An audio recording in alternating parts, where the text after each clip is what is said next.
Assalamualaikum warahmatullahi wabarakatuh, teman-teman sahabat channel YouTube Dengoyo dimanapun Anda berada. Semoga kita semua senantiasa dalam lindungan Allah Subhanahu wa Ta'ala.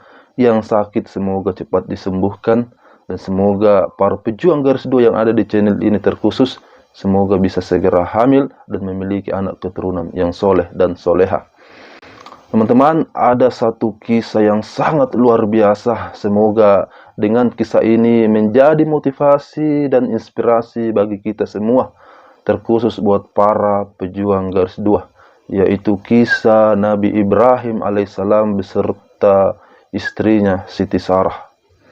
Jadi beliau Nabi Ibrahim ini beserta istrinya sudah lama menikah namun belum dikaruniai anak. Bahkan usianya pun pada saat itu sudah sangat tua. Ya mungkin secara logika tidak mungkin bisa hamil.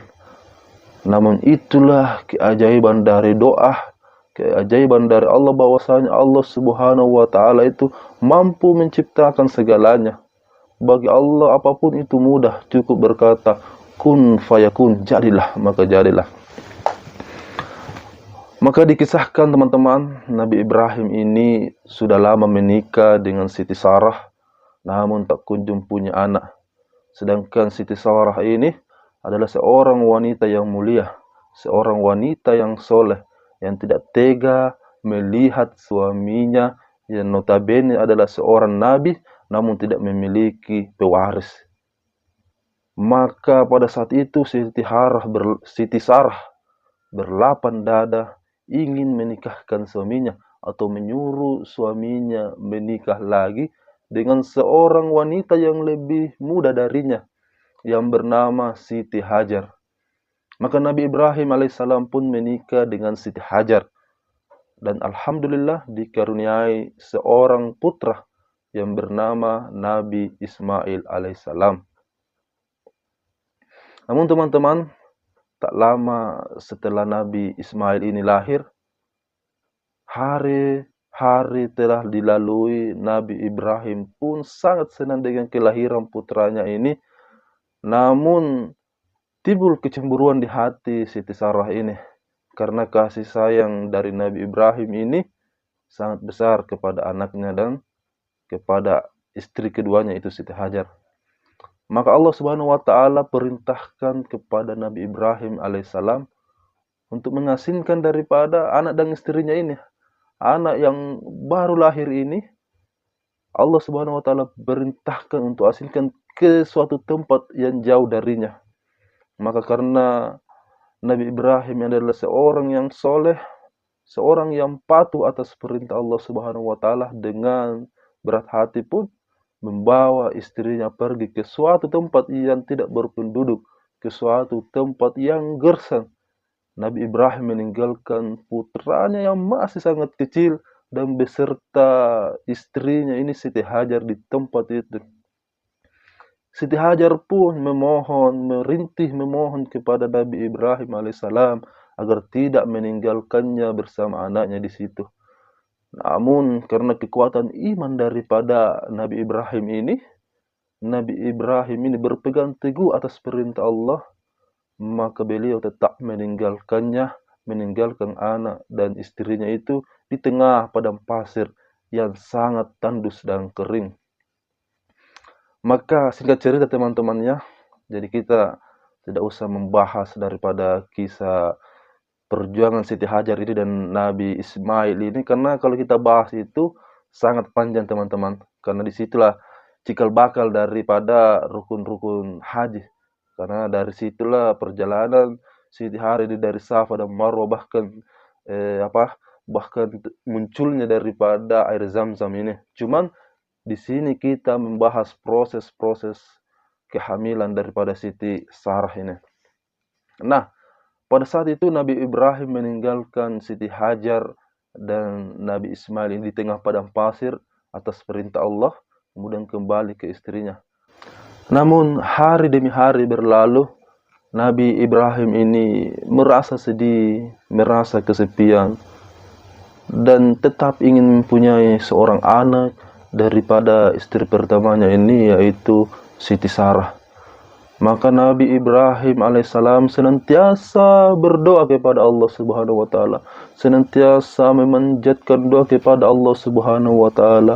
Rabbi habli minas solihin, Rabbi habli minas solihin, Rabbi habli minas solihin. Ya Tuhanku, anugerahkanlah kepadaku seorang anak yang termasuk orang-orang yang soleh. Itulah doa promil yang senantiasa dipanjatkan oleh Nabi Ibrahim alaihissalam.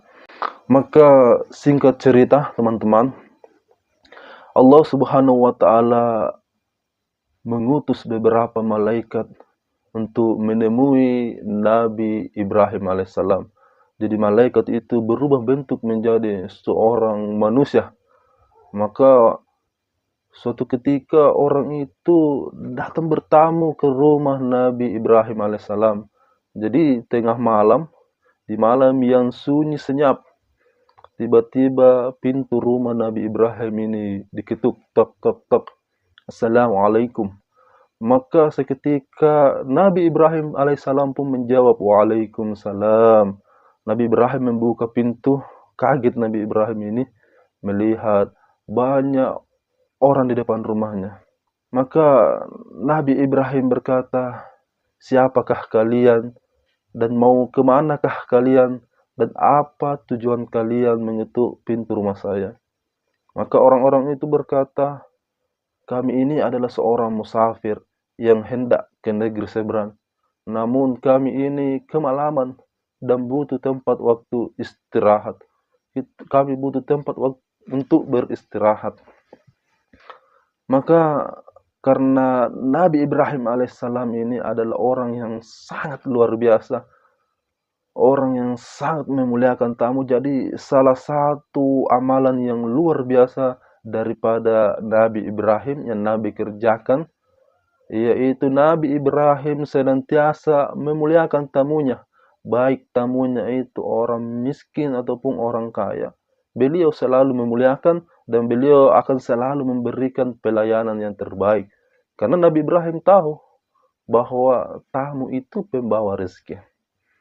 Maka Nabi Ibrahim alaihissalam mempersilahkan semua tamunya masuk. Kemudian Nabi Ibrahim ini sibuk menghampiri istrinya. Beliau bertanya kepada istrinya, apakah yang bisa disajikan untuk tamu-tamu kita ini? Istrinya menjawab, wahai suamiku, tidak ada makanan pada malam ini, kecuali anak sapi yang ada di belakang. Maka Nabi Ibrahim alaihissalam tanpa pikir panjang, beliau menyembelih anak sapinya itu, anak sapi yang gemuk. Kemudian beliau membakar dan menghidangkan kepada para tamu itu. Jadi luar biasa ya. Kalau kita mungkin ya paling tidak kita tidak mau buka pintu. Ini kan malam-malam. Tapi luar biasanya Nabi Ibrahim tetap membuka pintu, tetap melayani tamunya dan memberikan makanan yang terbaik yang dia miliki. Bahkan Nabi Ibrahim ini terkadang kalau ada tamunya lebih baik dia yang lapar daripada tamunya itu pulang meninggalkan rumahnya dalam keadaan yang lapar. Itulah amalan yang luar biasa yang dilakukan oleh Nabi Ibrahim. Maka makanan ini disajikan, namun para tamunya itu tidak memakannya. Maka timbullah kecurigaan di hati Nabi Ibrahim ini. Nabi Ibrahim sudah mulai merasa was-was. Karena kalau orang Arab itu, kalau ada tamunya, kemudian disajikan makanan, kemudian tamu itu tidak memakannya, maka biasanya orang itu atau tamu itu memiliki niat yang jahat kepada tuan rumah. Maka bergetarlah daripada Nabi Ibrahim ini merasa takut. Kemudian orang itu berkata, wahai Nabi Ibrahim, janganlah engkau takut. Sesungguhnya kami ini adalah malaikat yang menyamar sebagai manusia. Maka bergetarlah tangan Nabi Ibrahim ini. Beliau sangat takut. Maka Nabi Ibrahim berkata, apakah gerangan kedatangan engkau kepada saya ke sini? Maka malaikat ini menjawab, kami datang hendak memberitahumu bahwa kami akan ke Nabi Lut. Kami akan ke kaum Nabi Lut. untuk membinasakan mereka karena dosa dan kezaliman yang mereka lakukan. Jadi setelah itu, setelah orang itu menyampaikan tujuannya kepada Nabi Ibrahim alaihissalam, lanjut orang itu berkata kepada Nabi Ibrahim, dan kami ini membawa kabar gembira untukmu, yaitu sebentar lagi kamu akan memiliki anak. Maka mendengar perkataan itu, istri Nabi Ibrahim alaihissalam ini, Siti Sarah, tersenyum. Kemudian beliau berkata, bagaimana mungkin kami bisa memiliki anak, sedangkan saya sudah sangat tua. Suami saya pun, Nabi Ibrahim, sudah sangat tua. Mustahil bagi kami bisa memiliki anak. Maka orang itu berkata, tidak ada yang mustahil bagi Allah Subhanahu wa Ta'ala. Maka alhamdulillah, istri daripada Nabi Ibrahim alaihissalam ini, Siti Hajar, alhamdulillah hamil di usianya yang sudah sangat tua, yang mungkin secara medis, secara logika mungkin tidak bisa punya anak karena sudah menopause.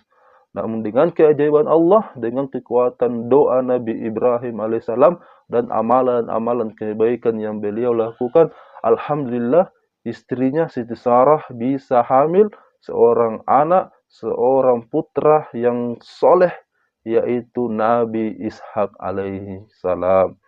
Jadi Nabi Ibrahim ini pun terkenal dengan nama atau bapak dari segala nabi, karena banyak anak turunannya ini menjadi seorang pemimpin, seorang nabi, mulai dari Nabi Ismail, Nabi Ishak, Nabi Yakub sampai ke Nabi Muhammad, merupakan anak turunan daripada Nabi Ibrahim alaihissalam ini. Nah, teman-teman, itulah kisah singkat amalan dan doa Nabi Ibrahim alaihissalam. Pelajaran apa yang bisa kita ambil? Yang pertama, kita jangan pernah berputus asa dari rahmat Allah Subhanahu wa Ta'ala. Jadi, teman-teman yang sudah lama menikah, mungkin sudah bertahun-tahun bahkan puluhan tahun sudah menikah, jangan pernah putus asa dari rahmat Allah Subhanahu wa Ta'ala. Tetap sabar dan optimis. Kemudian amalan selanjutnya yang kita bisa amalkan yaitu memperbanyak bersedekah, terutama memuliakan tamu.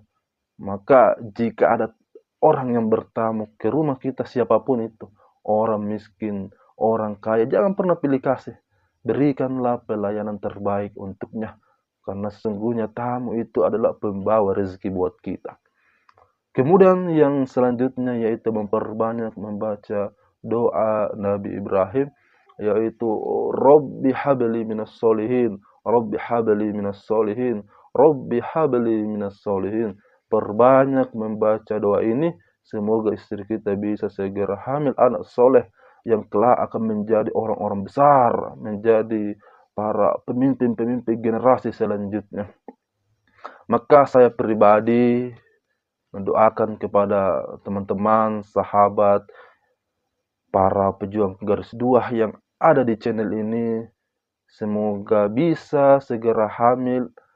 Kalau ada penyakitnya, semoga penyakitnya bisa diangkat dan disembuhkan, dimurahkan rezekinya, dan semoga bisa segera hamil memiliki anak keturunan yang soleh dan soleha.